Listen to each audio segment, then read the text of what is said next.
Welcome, everyone. Um, Tonight's sponsor is the Association of Pittsburgh Priests, and we are very pleased to have our topic of Pope Francis, pastor, prophet, and diplomat with Father Bryan Hehir. Well, thank you for the kind introduction. I'm glad to be back in Pittsburgh, even though it's online and not in person. Uh, but I feel I should explain the title. When Father Osterly asked me to do this, it was over 6 to 8 months ago, and I thought about a topic, and it seemed to me that the Pope was still a very dominant figure in the church, and it would be useful to review the multiple roles that he plays. And so that was the rationale behind the title.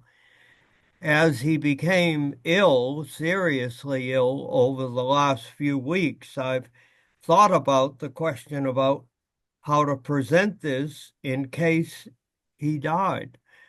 And therefore, of course, he did die and gone to God. And my sense is the only change I would put in the title is that this is Pope Francis as pastor, prophet, and diplomat.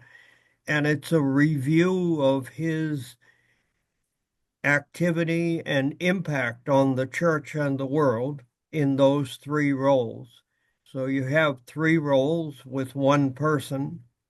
And while everybody today is concentrated on the present, Pope Leo the 14th, and concentrated on the future, in a sense, this looks back. But I think it's fair to say that this is the kind of talk that will fit into what you might call examining the legacy of Pope Francis. And I think there'll be a good deal of that going on by scholars and authors and others. So if we think of this as simply one step in that process of examining the legacy, because of course the legacy is what Pope Leo the 14th has inherited.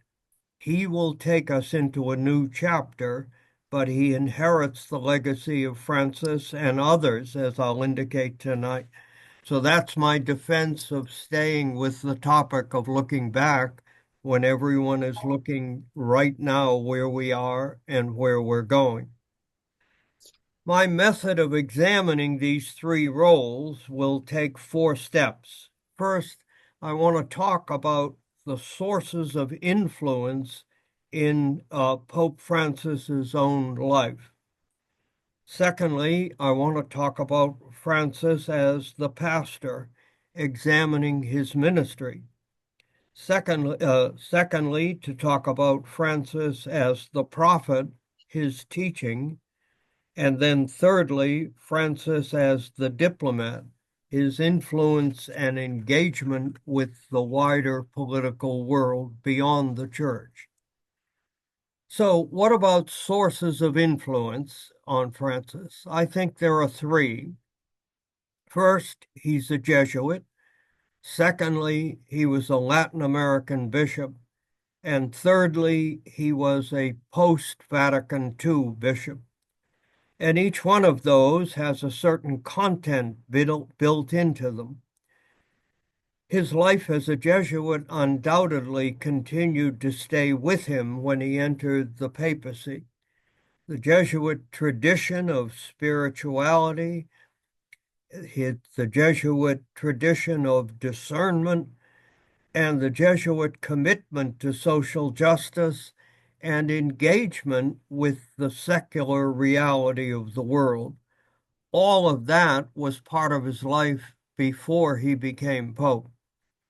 And each dimension of that, I think, if you look carefully, you can find reflections of those things in the way he carried out the papacy. Secondly, his role as a Latin American bishop. if we think of the role of the Latin American Church in the era after the Second Vatican Council, particularly in terms of questions of social justice and social ethics, the Latin American Church in itself, as it went about its business, and in the way in which others examined its theology and ideas, the Latin American Church exercised an influence beyond Latin America. And Francis was in the midst of that whole drama of the Latin American Church as it emerged after Vatican II, its theology, its advocacy, and its leadership within Latin America. Thirdly, Francis was a post-conciliar bishop. I learned in preparing for this talk something I hadn't known earlier, and that was apparently he was the first bishop named and consecrated after Vatican II. And of course, he was the first Jesuit pope, the first Latin American pope. And interestingly enough, while there's no question that the influence of the council was substantial on him, he has been the first modern pope that was not present at Vatican II.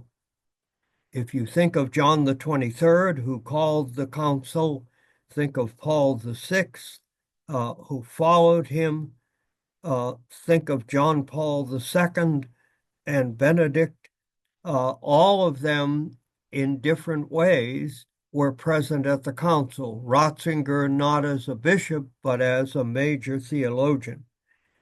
And so I think there's no question that each of these background issues, his Jesuit background, his Latin American Episcopal identity, and his commitment to the post-Vatican II implementation, each one of those can be found in different aspects of his ministry. So let's turn and look at that, if you will. First, the pastor, his ministry. This role as pastor was fundamental for Francis. First, when he was a bishop and a cardinal, a highly pastoral care bishop. And the pastoral reality has permeated his ministry, a ministry that he himself describes as encounter and engagement with people, encounter and accompaniment of people. So, as the pastor, even though he was pastor of the whole universal church in a sense, what I mean by this title is that his style of being a pastor did not change when he became pope. Now, certain characteristics of that are visible. He often spoke about the pastoral role as one of accompaniment, walking with people through their challenges, their suffering, their joys, and their sorrows. And so he saw himself walking with people as part and parcel of what it means to be a pastor. That encounter and engagement and accompaniment was embodied in a second characteristic. He often talked about pastors being close to their people. He used a very vivid imagery that pastors ought to have the smell of their sheep. But closeness was, along with accompaniment, a way in which he carried out ministry. And even from the unique position of being the Pope of the Roman Catholic Church, he possessed a charism which allowed him to be present to people, and that his closeness to them embodied God's closeness to us. That closeness could be expressed in consolation, in inspiration, in healing, or in protecting people. Through his ministry of presence, if you will, encounter and engagement, he sought to model for the wider church a style of pastoral care. The ministry of encounter and engagement was reflected in multiple settings throughout his time as Pope. With the crowds at St. Peter's, riding the Pope mobile through the crowds, the pictures of that always showed him very much at home. He enjoyed being in the midst of thousands and thousands of people, all who wanted to shake his hand. In addition to St. Peter's, when he went on trips, it was clear that the trips were planned in such a way that he could engage small groups of people, often groups that have sometimes been hurt by the church, or other groups that he met with and brought home, in a sense, his message on that visit to that country.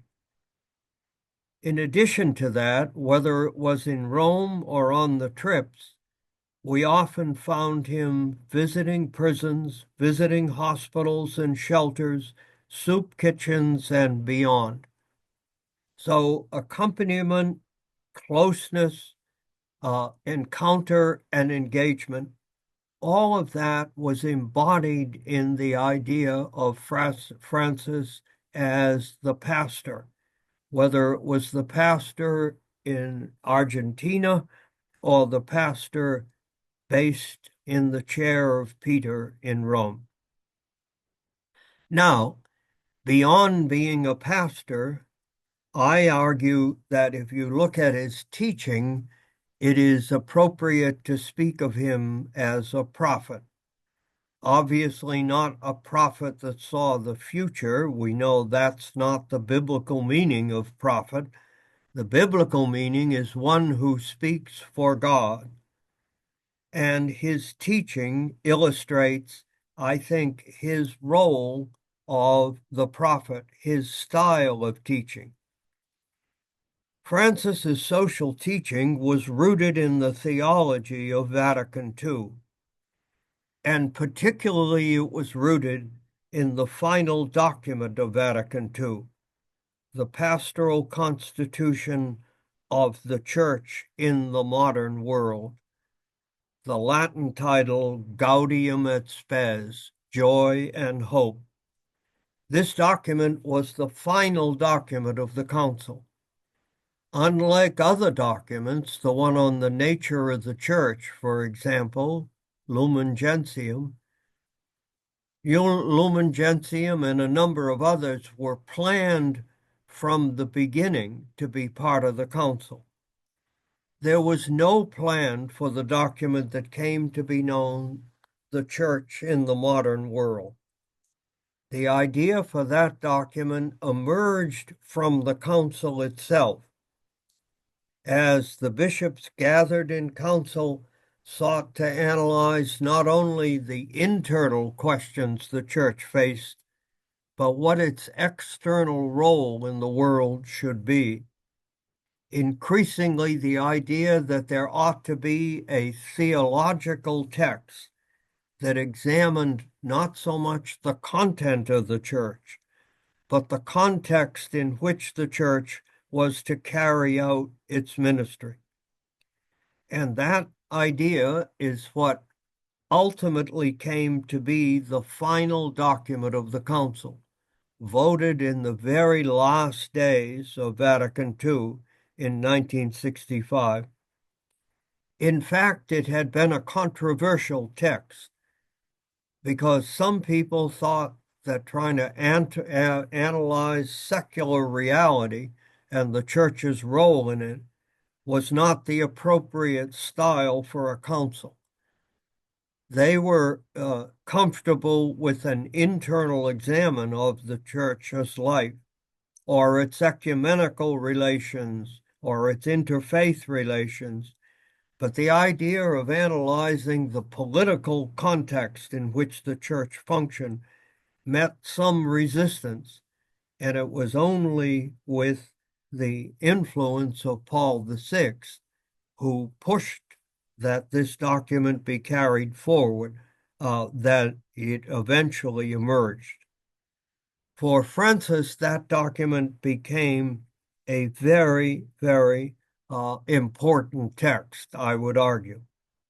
His dependence on Gaudium et Spes and his commitment to the conciliar text became evident in Francis's first document as Pope, The Joy of the Gospel, in 2013, a document published in the first year that he was in the papacy. Interestingly enough, he did not think of that document as part of what we call the tradition of Catholic social teaching. He made a point of saying it wasn't a formal addition to the social teaching of the church, which he inherited as Pope. He saw the joy of the gospel as what he called an exhortation about evangelization, and it drew much directly from Gaudium et Spes of Vatican II. Evangelization, Francis said, its goal is to make the kingdom of God present in history. And this is the theme that runs through Gaudium et Spes. The idea of the theology of the kingdom of God begins with the incarnation. God enters the human in human form. And Jesus of Nazareth, God in human form, in the Gospels of Matthew, Mark, and Luke, stresses greatly this notion of the kingdom. He came to preach about the meaning of the kingdom, and he used his various miracles to illustrate what the power of the kingdom could do. And so the theme of joy in the joy of the gospel draws on the very Catholic notion that the incarnation is central to Catholic faith, that the preaching of the kingdom by Jesus needs to be continued in the life of the church, and the goal of preaching the kingdom is to permeate all of history with the life of God's kingdom. Francis went out of his way more than once to stress that the life of the kingdom certainly applied to each individual. To be baptized is to receive the life of the kingdom. To be a disciple is to be called to live the life of the kingdom. But Francis made the point that evangelization and the theology of the kingdom is incomplete if it does not take explicit account of the interplay of the gospel and the concrete realities of history. So behind Gaudium et Spes is the notion of the incarnation, the preaching of the kingdom, the church as the extension of the incarnation, and the church's relationship to the world as part and parcel of its ministry and evangelization. The concept of the kingdom in history provides a deeper sense of meaning to the work of social justice. It is very secular in many things. We're involved in politics, economics, science.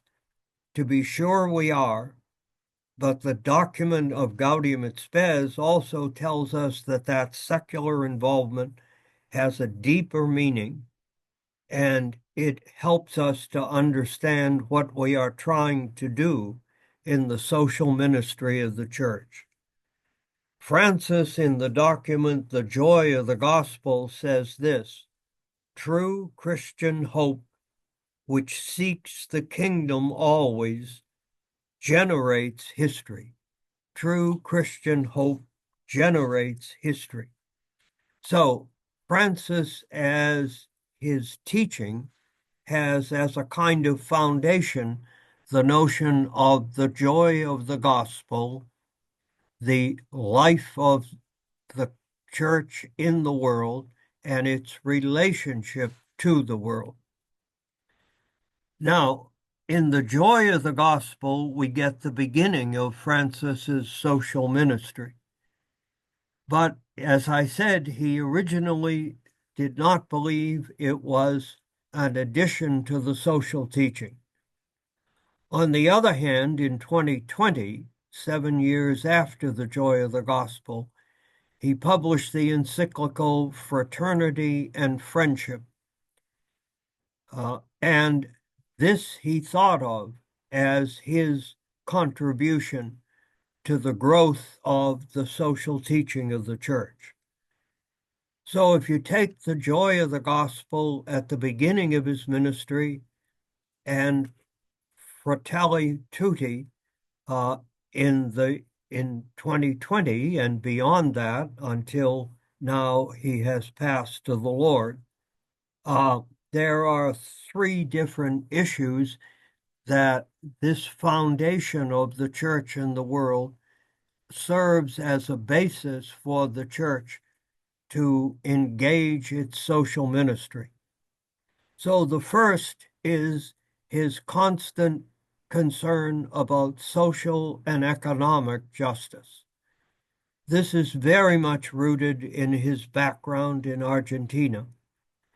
And he always, when he deals with social and economic issues, he always, using the joy of the gospel, is thinking about the appropriate role of the church in the world, the Gaudium et Spes message. He says the role of the church is that we need to be willing to enter the concrete and contingent aspects of life. In other words, he didn't think it was enough for the church to lay out what ought to be done, the moral meaning of politics, economics, international affairs. That is a major, major part of the life of the church, laying out what ought to be done in principle. But he believed we ought to find a way that the church could carry the analysis down to very specific issues. And so if you're dealing with the economy, you're dealing with questions of wages and working conditions and models of productivity. And if you're dealing with politics, you're dealing with questions of human rights and other ways in which the moral protection of the dignity of the human person takes shape in particular issues. So he says the church ought to be willing to enter concrete, specific judgments as well as issues of principle. Secondly, he argued that the role of the church had to resist the idea that somehow the religious dimension of life should be limited to the private sphere, where politics, economics, and war and peace are the public sphere. So he would argue that you cannot contain the work of the kingdom or religion itself to the private sphere of people's personal quest for holiness. So he wanted us to be concrete and specific. He wanted us to be public as a church. And as a mandate, he said all Christians must show concern to build a better world. And then there was the way Francis demonstrated what he meant by entering specific debates. And so he laid out a series of no's, if you will, that were to be guidelines for thinking about social and economic issues. His first guideline was no to the exclusion of some people from the economy, that some people could simply be left out and that was acceptable. He argued no to what he called a financial system which fails to serve all. He argued, thirdly, to no to inequality, because he argued that inequality, social and economic inequality, is the source of multiple social issues. And finally, he argued that he resisted the notion of the autonomy of the market, that simply the rules of supply and demand were not sufficient, that the market ought to have a framework around it, a moral framework of how it functioned for everyone and not just some people. And he said that framework ought to begin with the assertion of the dignity of the human person and the notion of the common good of society. Now, when Francis made these claims, no to this and no to that, then there was comeback. People said, show us how you do your analysis and show us what your recommendations are. And he came under some heavy critique, and indeed the church learns a lesson there. It is one thing to be strong in our judgments of what we're against, but particularly when we propose what we're for, we're going to need to be able to provide not only the moral foundation, but the empirical analysis that makes it possible for us to make recommendations in social and economic terms. That was one first area of his teaching. A second area was immigration. Now, immigration is a standard issue for Catholic social teaching. Pius XII, after World War II, wrote a significant encyclical that Francis referred to about those who had been stranded by the war and were left without protection. Now, what Pius XII faced was a major problem, but the surge of immigration in the last 10 years, the estimate that there are 108 million people on the move over the last decade, created a whole new crisis. And so Francis, in a sense, took immigration up as a major part of his social ministry. And he tried to bring it home in both word and deed. His teaching was a mix of word and deed. So as we're thinking about a new pope today, remember that for Francis, his first trip outside the Vatican was not to a major country or a major place in Europe.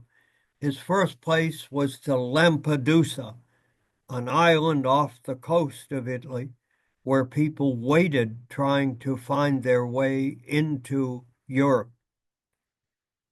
He did that early on to demonstrate, again, the importance of dealing with immigration. Now, the church's tie to immigration, and this is particularly relevant, I think, in the United States, is a threefold tie. We have teaching on how to deal with immigration. Secondly, we're tied in this country, the church is tied by history to immigration. The surge of Catholic population from 1850 to 1950 was a story of immigration. And so we're tied to it by our teaching, we're tied to it by our history, and we're tied to it by our institutions who serve immigrants. Not only the institutions like Catholic Charities and other agencies like that that served material welfare, but our educational system in the United States, the Catholic educational system, had much to do with transforming the status of Catholics from an immigrant population to a population that constitutes a major part of every dimension of Catholic life. So we're tied to immigration by teaching, by history, and by our institutions. Now, Francis in Fratelli Tutti tried to capture the complexity that immigration involved or that immigration posed for a society. He said complex challenges arise when our neighbor happens to be an immigrant. Ideally, unnecessary migration ought to be avoided. He said people shouldn't have to leave their own countries. But then he went on to say, yet until substantial progress is made in achieving this goal, we are obliged to respect the right of all individuals to find a place that meets their basic needs and those of their families and where they can find personal fulfillment. And Francis went beyond that general principle back to his willingness to be specific.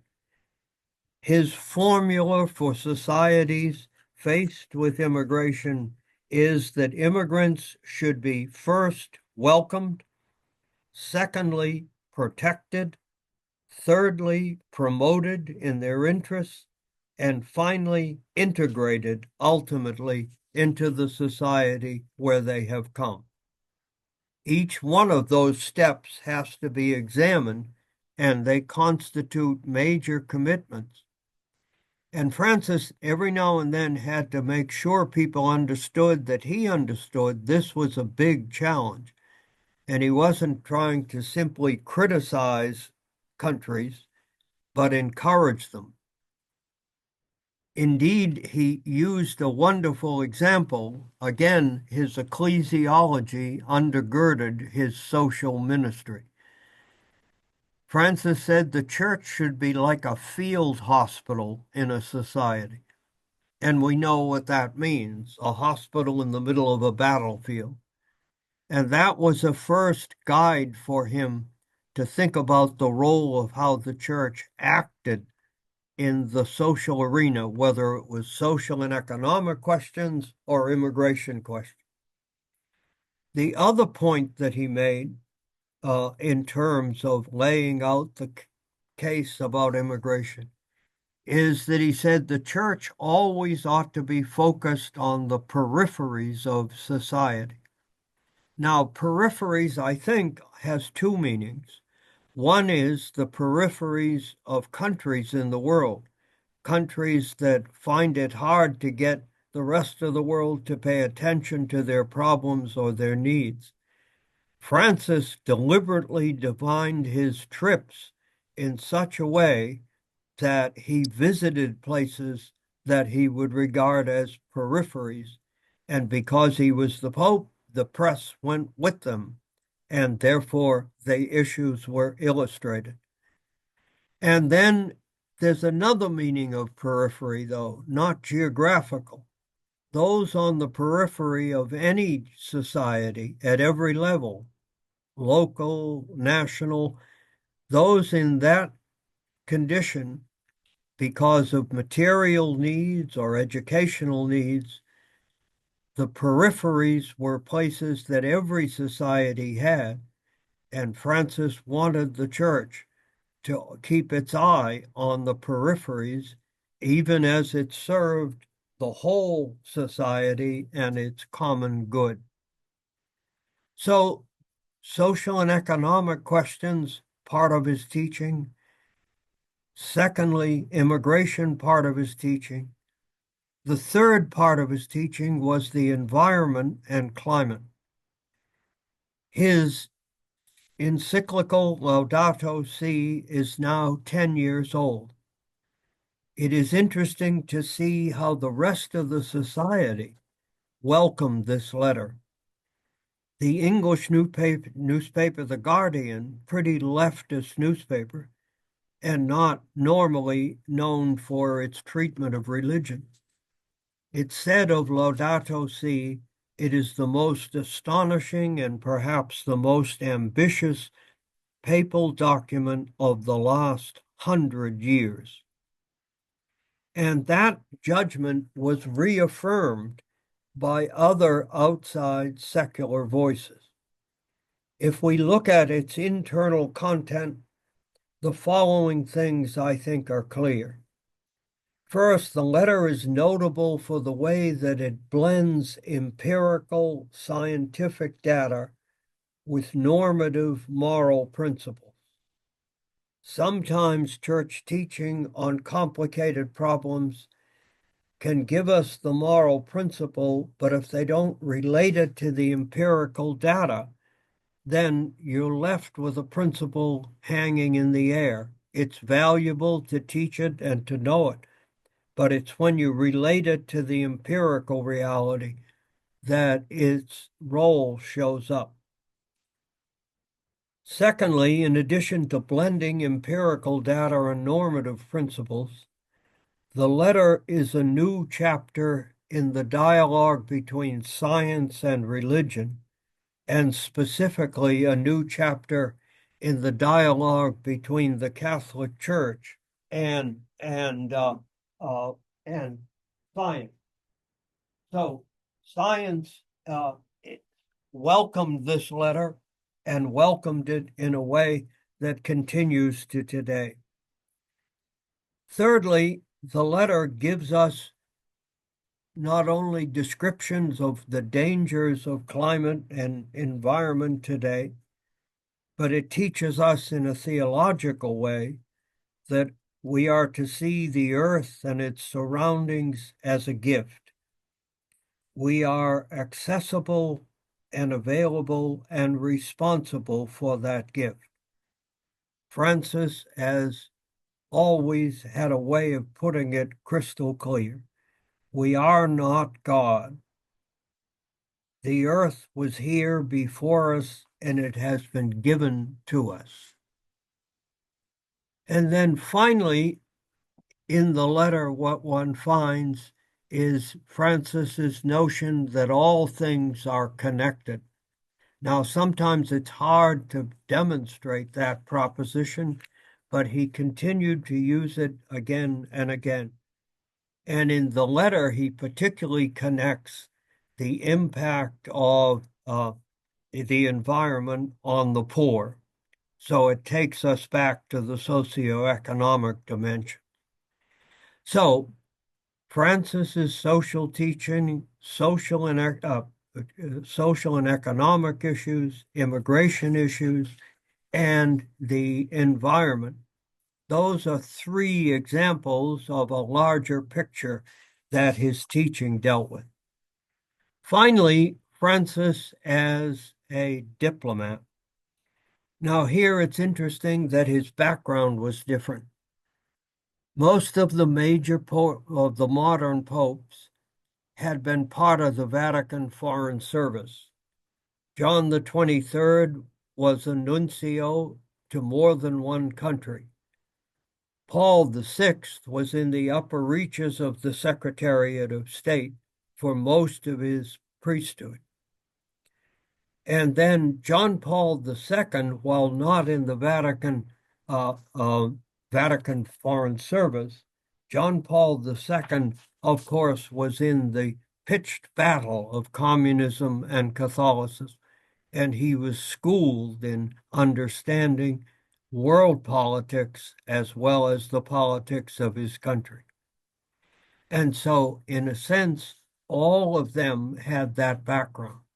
Francis did not have that background.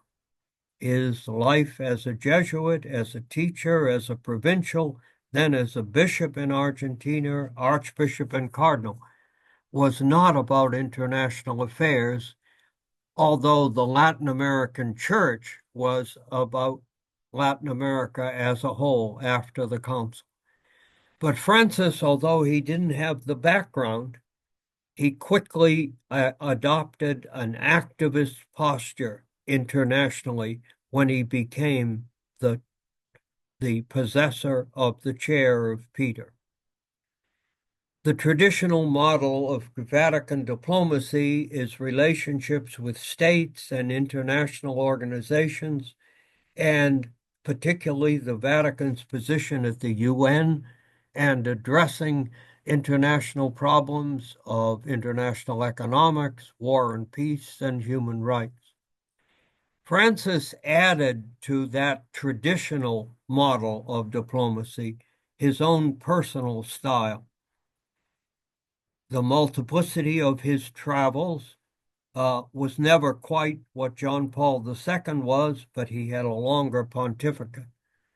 But what Francis had was a kind of collaborative view of how he dealt with states and other political systems. Often, when the Pope travels, he's at the center of attention, and Francis was. But Francis was willing to work with others at a very high level, to collaborate with them in more than just dealing with one sovereign state to another. And so we find Francis gives us a surprise with the degree and scope of his engagement in world politics. Part of it was traveling to peripheries, which usually don't get attention. In the world of international relations, he made them available. Secondly, he pressed the issue of inequality beyond societies to international economic issues. And his teaching on war and peace grew more and more extensive as time went on.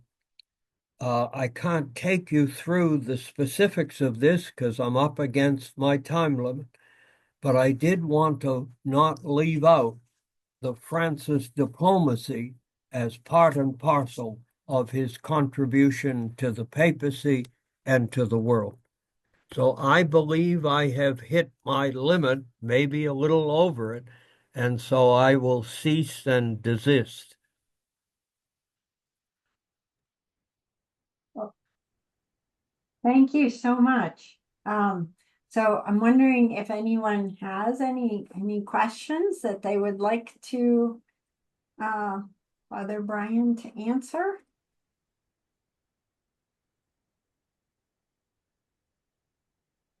One of the things that struck me, Father Bryan, was and you mentioned this earlier, where his style was to be close with the people and have a real and really emphasize presence. And he was always taking God to the people, much like Mary would take Jesus to see John the Baptist, for example. Uh-huh. Is there anything that you can add to that in terms of um, how how you see the influence of Mary on his pontificate? Well, I think Francis, the idea of closeness to people was sort of part of the pattern of his daily life. He used multiple occasions to bring home that. At the very beginning of his papacy, there was a gentleman in one of the audiences that had a very complicated medical history, and it because I'm a doctor, I can't explain it technically, but if you look quickly, it was kind of grotesque what it did to his face and his muscles. And Francis went over purposely and hugged him in the face of the rest of the world. And in that role, if you will, he just started a process that just developed throughout time. It's hard to describe all of it because he used every occasion to demonstrate this accompanying people and not only accompanying people, but this sense of closeness which embodied the closeness of God. Thank you. Thank you. Okay, so it looks like we do have some questions that have come into our chat. So we'll take them in order. Um, so Gina asks, did Pope Francis address at all how strong economies like the US have in using other countries as banana republics have contributed to global impoverishment? Well, Francis addressed what he saw as the inequities of the international economic system. The Vatican has observer status in the UN and I believe also in the World Bank and the IMF. And so he's in the middle of the major institutions that make up the international economy. But his argument all the way along the line is that the relationships, partly because of size, but also because of the way deals are structured, uh, had to be brought under greater moral analysis.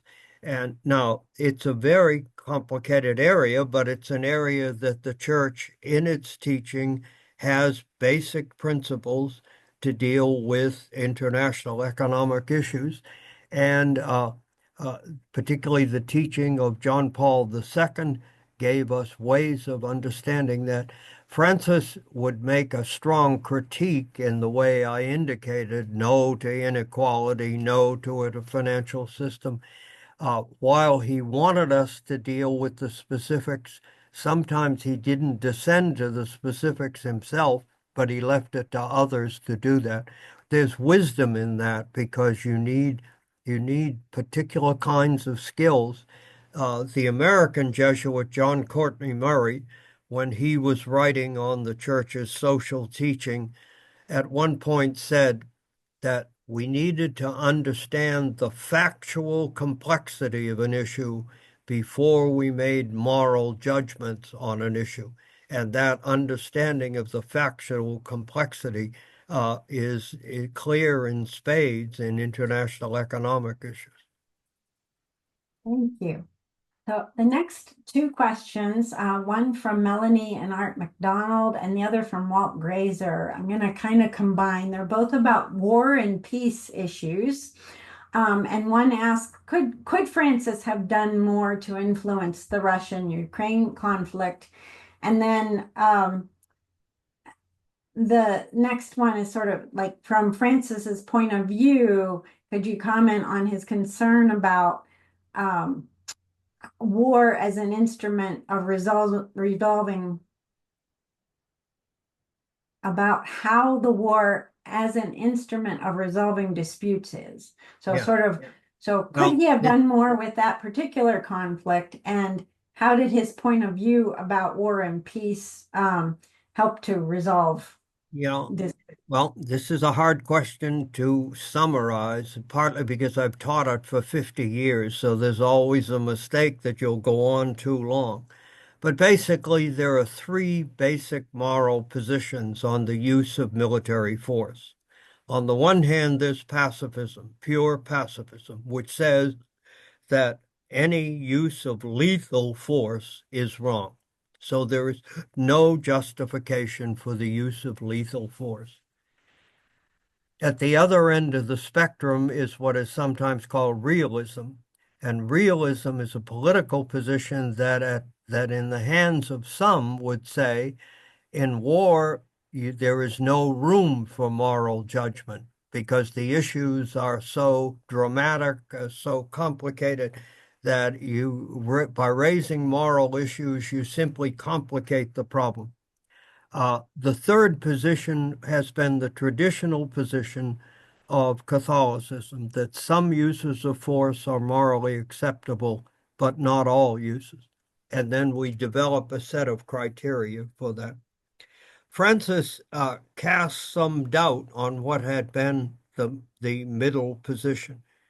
He said the modern war was such that it's hard to think that we could, in a sense, develop the ideas and the restraints necessary.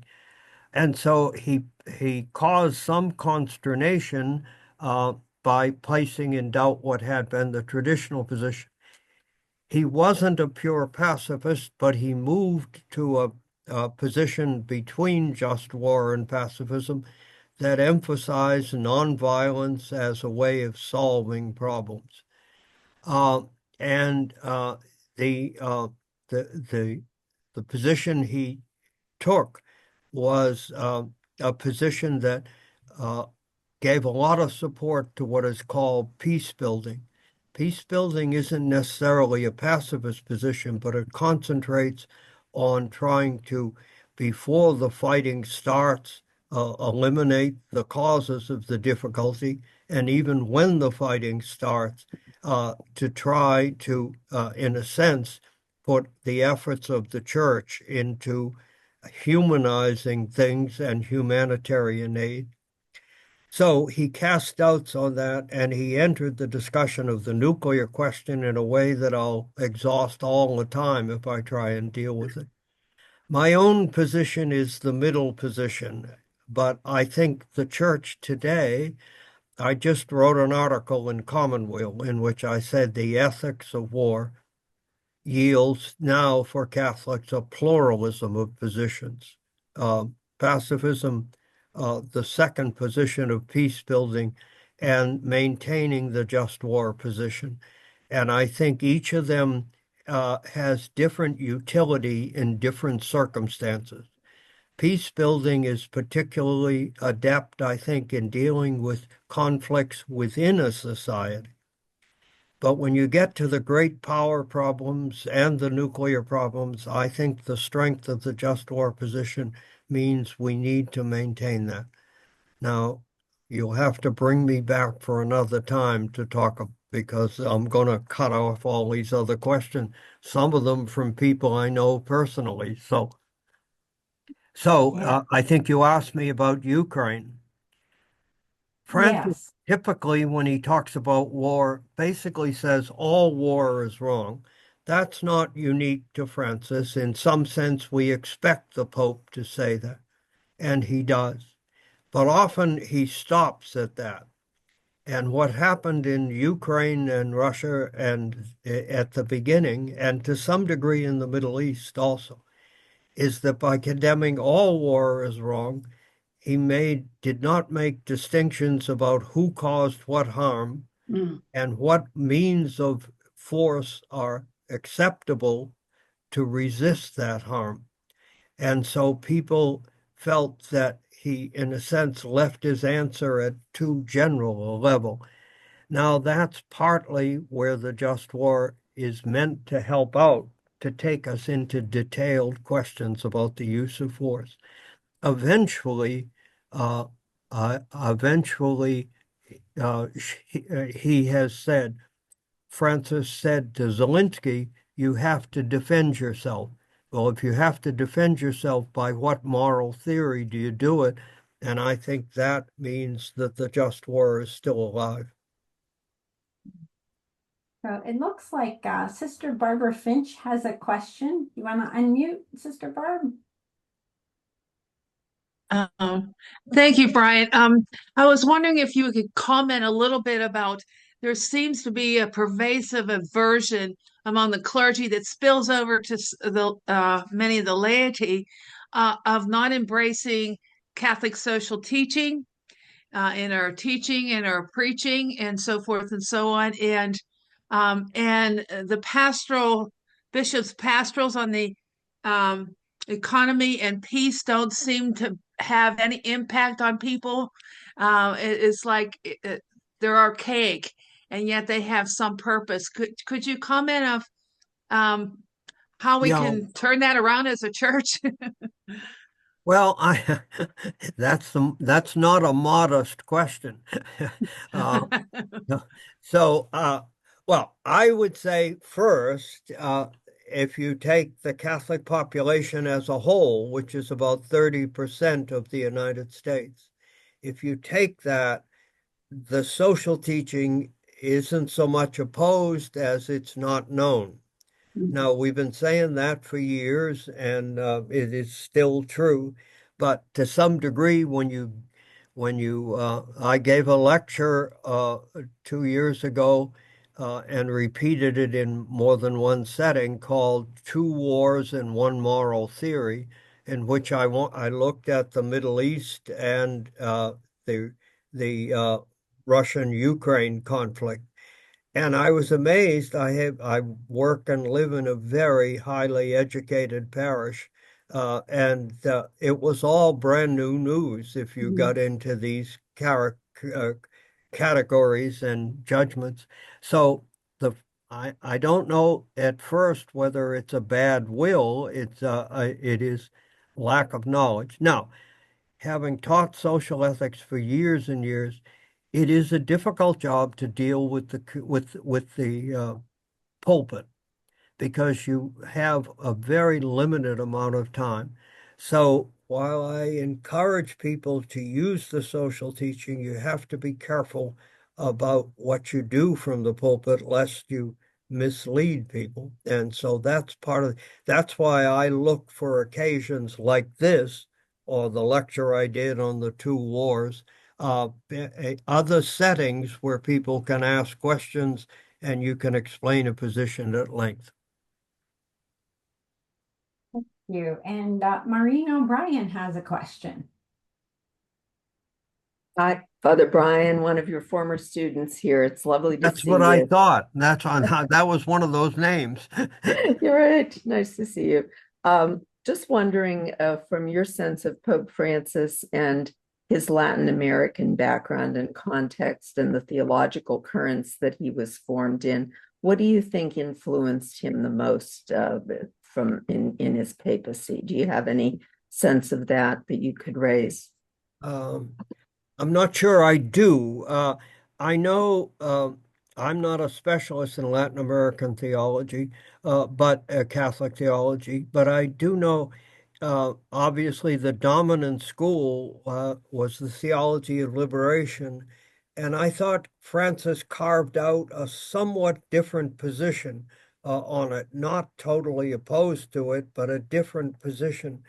And so I'm not too sure how I would explain that, what his position amounted to. I think there's no question that his Latin American heritage and background shaped his view of social ethics, but I'm not positive what the dominant influence was. Uh, I think his strongest field always was the socioeconomic / immigration and climate. Those three things, I think, and how much of that was due to Latin American theology or due to also his engagement as Pope, surrounded by different offices and advisors who spent all their time on Catholic social teaching and were advising him. So I don't know if I can identify exactly the dominant theme. I do think he wanted the notion, as I said, that the theology of the kingdom had to be about public things as well as personal things. And he stressed that in more than one way.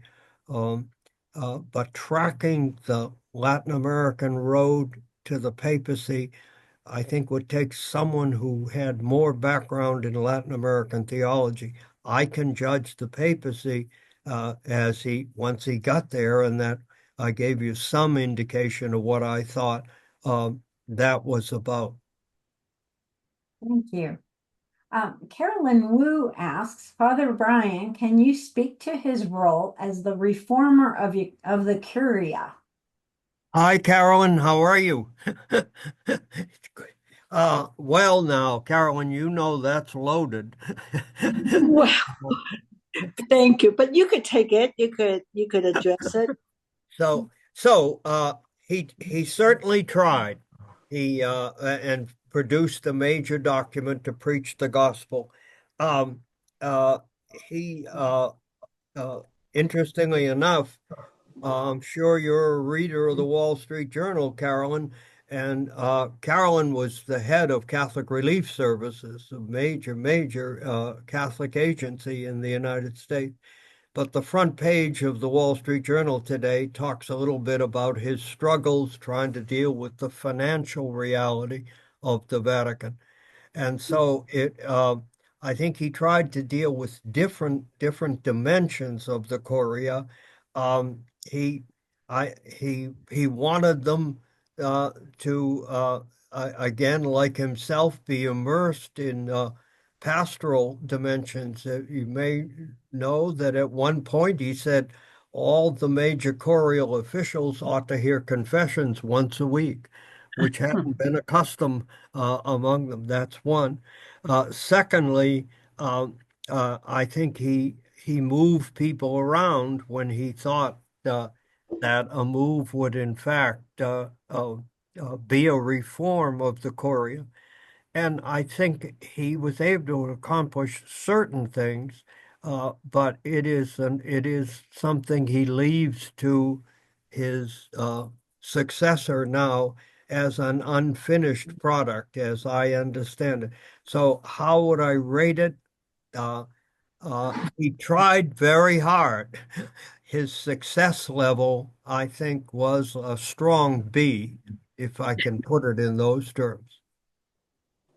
Do you feel that he really put women in a lot of powerful position? I mean, people always talk about women ordination, but the way Well, he did start that with women in more major positions than they had ever been in, but we've got a long way to go, that's for sure. But some people are, as you know, are in positions that they were not in ever before. yes, thank you. Okay, Thank you. good to see you. Good to see you. Michael Drohan asks, could you say something about Pope Francis's meeting with the Grand Imam Ahmed al-Tayyib before he wrote Fratelli Tutti, and it seemed he wanted to undo 1,000 years of hostility between Islam and Christianity. Well, I think his meeting with the Grand Imam is a good example of what I meant when I said he was more collegial in playing his diplomatic role. That before Francis, whenever the Pope was involved, it was like there was the Pope and then there was everybody else, not quite at the level, and the Vatican would plan it that way.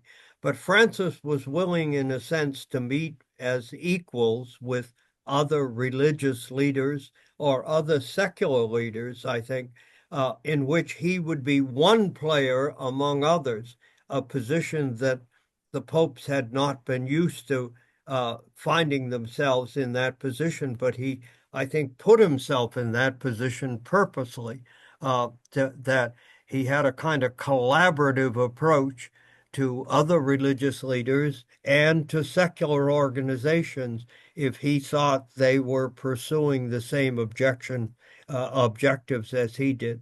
So I was not happy with my description of this as collegial, but I couldn't quite capture what I wanted to, that he did change the dynamic of some meetings and his role in collaboration with others. Thank you. Vicky Sheridan asks, Father Hehir, I had the privilege of taking your Catholic social teaching course at HDS way back in 95 and remember it as a highlight of my time there. I wonder if you could address Pope Francis's reforms within the Vatican structure, leadership choices, synodality as the way the church is to operate, etc., as a more behind the scenes or less obvious component of his prophetic role? Well, I think this question in part is a complement to Carolyn Wu's questions. That is to say, how he set about managing the Vatican and how he appointed people to it. And on the question of how his appointments, in that sense of women, has just happened before he, passed away. He has made some appointments in the past year. Um, he uh, he he did move some people around. He was strong on retirement of senior figures, but I think what this question, as well as Carolyn's question, asked is to go deeper than just changing some people in different jobs. But the to some degree, I always thought that Francis's summary statement of what he wanted was justice in the world and mercy in the church. And he tried to pursue those two goals. And on both of them, justice in the church was part of justice in the world, and mercy is, he wanted the church to show its face as the face of Jesus himself. He said Jesus is the face of the mercy of God, and he wanted a church that reflected that. So, it wasn't only reform of the Chorea, but reform of pastoral style. He said recently, the confessional shouldn't be a torture chamber. Well, that's a good example, I think, of a church of a different kind of mercy. But those are very large questions that Carolyn and you have just asked, because of the time it takes and whether you get continuity from one regime to the next. I think we have maybe time for two more questions, and I see them here. We have someone who has asked. So Joanne Dufour has a question to ask. Joanne? I was just thanking you for this your presentation, for it was very enlightening. However, as a strong supporter of disarmament, I know the role that the Pope played in getting the treaty for the prohibition of nuclear weapons, and the Vatican was the very first state to actually sign on to that treaty. So I was just curious, because I always had this dream that, the Pope would put his hand on President Biden's shoulder and would encourage him to sign the treaty, and it didn't quite happen. So my question is, did the Pope have contact with Biden, and do you know if that issue ever came up? With whom? With the Pope. Did Biden and the Pope get together at some point? Did that I honestly don't know. I can't. I mean, they very seldom reveal those conversations, so I can't say it's a likely topic to come up. But I can't say what the content was. You can look at the Vatican's position, and none of the major nuclear powers have signed on to this, so Exactly. it's early. These things really do take a long time, unfortunately, because if you think of non-proliferation, the non-proliferation treaty took months and years to get to where it is now, and it's still inadequate. So I don't know if that conversation happened. They were very close. And so I think there wasn't any hesitation about what they would talk about, but whether that yielded the kind of step you'd like to take, and I understand what that would be, that was probably, there wasn't time for that. Thank you very much. Okay, and Gretchen, you have the last question. Oh, wow. Well, thank you so much, Father Bryan. And you spoke about the fact that Pope Francis believed strongly that we, the church, need to keep our eye on the people on the peripheries. And, you talked about people with material or educational needs. I'm wondering what your thoughts are about Pope Francis's view of the marginalized members of the Catholic Church. those who are Mhm. perhaps part of the LGBTQ community or divorced Catholics, those groups. How did he view them in your view as potentially being people on the peripheries? I think he, in terms of and you're right to use that category as it applies to the church, not just to society. I mean, who sits on the margin of the church? I think he took some steps. He might have, my guess is, might have wanted to take more, but he recognized where the opposition was going to arouse. So, I mean, as you know, he has legitimated the blessings, a blessing for same-sex marriage. That's been a constant debate ever since he did that. Um, he, I think, as more than one occasion, talked about how the administration of mercy in the church, what not simply in the confessional, but in the practice of the church when there's a conflict. I think he took specific steps which then could lead to larger steps, but he met enough resistance on some of those specifics that I think he didn't pursue everything the way he might have wanted to if he had the capacity to bring about a real change.